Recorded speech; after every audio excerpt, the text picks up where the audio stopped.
They said she was dead. They said her body was cold, her heart silent, her breath gone. But when the gravedigger returned the next morning, something was wrong. The earth above her coffin had shifted just slightly, like a pulse beneath the soil. He thought it was nothing, until he heard the sound. A faint scraping deep under the dirt.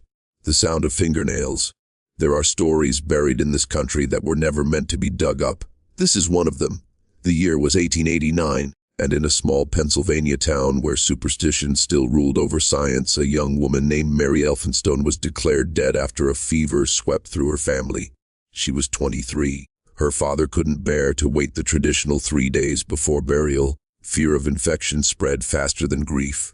By sunset, she was sealed in a pine coffin, laid beneath 6 feet of freshly turned soil. But as history often proves, the dead don't always stay quiet. Neighbors told of strange noises near her grave that week, whispering winds that sounded too much like crying. One boy swore he saw movement in the ground, but his story was dismissed as childish imagination. The Elphinstones didn't visit the cemetery, not even once, not after what happened that first night. The caretaker, an old man named Joseph Creed, wrote later in his journal that he couldn't sleep after burying her. He'd done this work for 30 years and had buried hundreds, but something about that girl's face lingered in his mind. Her lips were too pink, her eyes too soft. It wasn't death, he wrote. It was sleep pretending to be death. When they finally exhumed the coffin, weeks later, the nails were bent from the inside. The lid was clawed and splintered. Her fingers were bloodied down to the bone. They found her head turned to one side, mouth open in a silent scream that had never reached the air. This was the story the town tried to bury again, deeper this time. But time doesn't forget, and neither did the descendants who still whisper her name on nights when the wind carries that same soft sound, scratching beneath the soil. This is the terrifying true story of a woman who woke up in her grave. They say every haunting begins with a single mistake. In this one, it wasn't the grave, it was the guilt. Because after Mary's burial, her father began to unravel. He claimed he could still hear her voice calling from the orchard at night, the same place she used to read under the elm tree as a child. At first, people pitied him.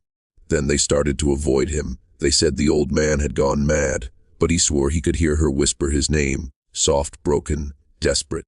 A few weeks later, he stopped eating. He stopped speaking. He would sit by the window, staring at the cemetery in the distance, until one night he was found outside, barefoot, trembling, covered in dirt up to his elbows. He told the doctor he'd been trying to dig her out.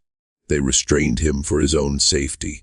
But the strange part, when the police went to the site he'd been clawing at, they found something they couldn't explain. A single, torn piece of cloth, white linen, stained brown with soil and something darker. It matched the dress Mary had been buried in. The town wanted to believe it was a coincidence, maybe even planted there by his shaking hands. But Joseph Creed, the caretaker, didn't believe in coincidences. He quit his job the very next morning and left town without saying goodbye to anyone. His journal, later found in the church basement, carried a single final entry. She's not resting, and it's not her fault. Rumors grew into superstition. Farmers stopped working near the graveyard after sunset. Children whispered that if you stood by her grave and said her name 3 times, you'd hear her answer from beneath the dirt. Of course, no one ever proved it.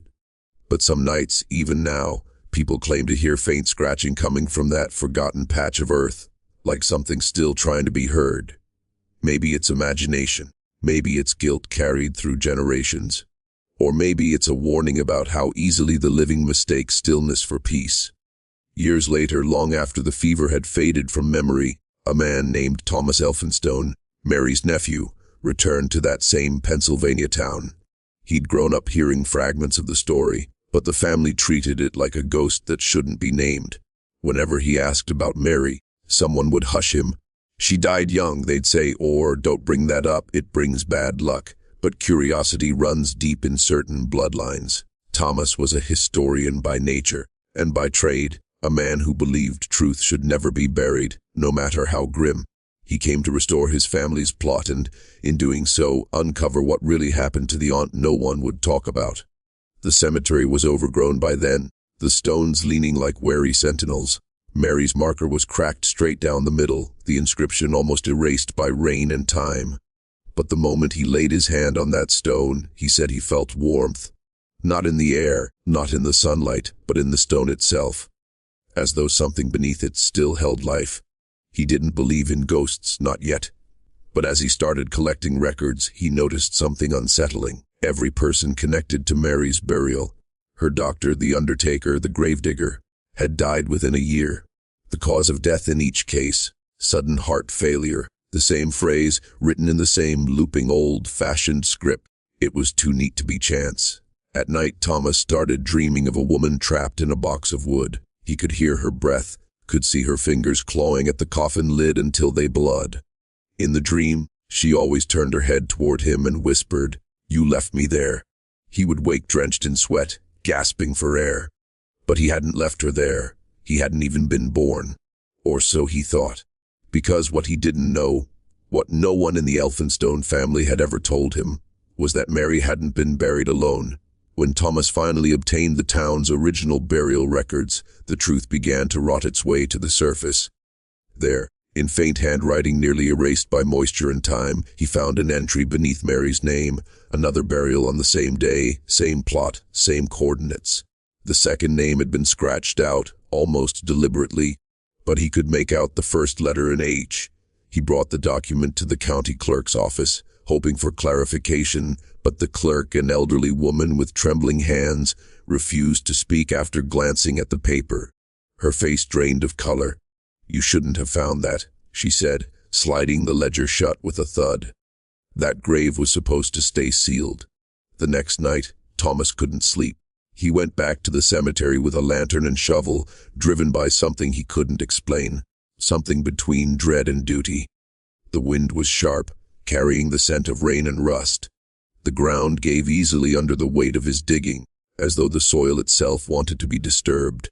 When he finally struck wood, the lantern flickered out. He relit it with shaking hands, and when the light fell upon the coffin, he realized what the H had stood for. Inside, beneath the rotted wood and damp linen, were two skeletons, one clearly Mary's, based on the hair still tangled around her skull, and beside her, smaller bones curled like a secret, the bones of an infant. The child's remains were never recorded, never baptized, never spoken of. Thomas froze as the reality sank in. Mary hadn't just been buried alive, she'd been buried alive pregnant, and when she awoke in that coffin, she hadn't only been fighting for her own life, she'd been trying to save the life growing inside her. It explained the claw marks, the shattered nails, the torn fabric found weeks later in the soil. Thomas fell to his knees, overwhelmed by a grief that didn't belong to him but pulsed through his blood as though it did. For a long time, he just stayed there, listening to the wind move through the trees, carrying what might have been nothing, or the faint cry of something that had never been born, but never truly gone. The discovery consumed him. Thomas became obsessed, spending every waking moment tracing the hidden lines of his family's history. Old diaries, faded letters, church records half burned from an unexplained fire decades ago. The more he uncovered, the less he slept, because every document, every whisper, pointed toward something darker than a simple tragedy. Mary hadn't died from fever. The physician who signed her death certificate, Dr. Abram Crow, wasn't just the town doctor, he was also her fiancé. Or at least, that's what the family had believed. But in his private correspondence, letters Thomas found locked in a trunk at the county archive, Crow spoke of purging the stain before it spreads. He wrote of shame and sin, and a secret the Elphinstones had carried for generations. The truth was brutal. The father of Mary's unborn child wasn't Dr. Crow. It was her own brother, Henry, the H in the ledger. The child buried beside her wasn't a stranger's mistake. It was the result of an act the family had hidden under layers of prayer and silence. When Thomas read that letter, he felt something break in him. The dreams returned stronger than before. He saw Mary again, but now she wasn't screaming. She was holding the child, rocking it gently in her arms, humming a lullaby he recognized from his childhood. A tune his grandmother used to hum when storms rattled the windows. A lullaby passed down through generations without anyone knowing its origin. If you're still watching, the narrator's tone lowers, almost whispering. You're already braver than most. Tell us in the comments, What would you have done if this was your bloodline? Would you dig up the truth or bury it deeper? Thomas couldn't stop. He began hearing voices in his home at night, soft footsteps on the stairs, doors breathing open on their own. His wife begged him to stop researching, to let the dead stay buried. But he couldn't. Something was calling him back to the grave, and on the night of November 13th, 1912, he went. He was found 2 days later, lying face down beside Mary's grave, the shovel still in his hands. The look on his face wasn't fear, it was peace, and beneath him the ground had shifted once again. The town buried Thomas beside the rest of the Elphinstones, marking his stone with nothing but his name and the year. The locals said it was mercy, his wife said it was fear. Because after that night, no one dared to speak of the family again. The cemetery was fenced off, the records sealed, and a quiet understanding passed between the living. The Elphinstones had paid their debt, whatever it was. But history doesn't stay buried just because people are too frightened to remember it. Decades later, the world moved on. The small town dwindled, and new homes rose over the old cemetery ground. The graves were relocated, or so the county claimed. But when workers began digging for the foundations of a new subdivision, they unearthed something unexpected. Not bones, not a coffin. A hand-carved wooden box small enough to fit in the palms of 2 hands. Inside it lay a faded scrap of fabric, the same linen pattern once found in the Elphinstone burial, and a lock of dark brown hair tied with a red thread. The site was shut down overnight. No explanation was ever given. The county called it a private archaeological concern. But some of the workers told a different story. They said when they opened the box, they heard something faint, like a sigh escaping the earth. They dropped everything and ran. The foreman refused to return. That development was never completed. The land remains empty, fenced off, the grass growing high enough to hide what's underneath. And yet strange reports began surfacing from people who lived nearby. The sound of a woman's voice humming softly in the dark. The feeling of warmth radiating from the soil, even in the dead of winter. Dogs refusing to cross certain patches of ground, as if something there disturbed them. One woman who lived closest to the site claimed she woke one night to find muddy fingerprints pressed against her bedroom window, small ones, as if from the hand of a child. The police dismissed it as a prank, but when they checked the prints in the morning, they weren't on the outside of the glass, they were on the inside. After that, the town went silent again. The few who remembered the Elphinstone story spoke of it only in whispers, like an inherited curse that grew heavier with every telling. But silence doesn't erase what happened. It only sharpens it. Decades turned to nearly a century, and yet, the strange occurrences never fully stopped. Electrical crews working near the old burial site reported sudden equipment failure, compasses spinning without reason, and, most disturbingly, brief, faint cries picked up on their radios when no one else was transmitting. In 1983, a historian named Margaret Denning came across Thomas Elphinstone's journal while researching forgotten Pennsylvania folklore. The entries were erratic, written in uneven lines, but one in particular froze her blood. It was dated 2 days before his death. He had written, "The earth breathes. It's not decay, it's waiting." Margaret didn't believe in ghosts either, but she did believe in patterns. And there was one. Every 44 years, beginning in 1889, the year of Mary's burial, someone connected to that land either died mysteriously or disappeared entirely.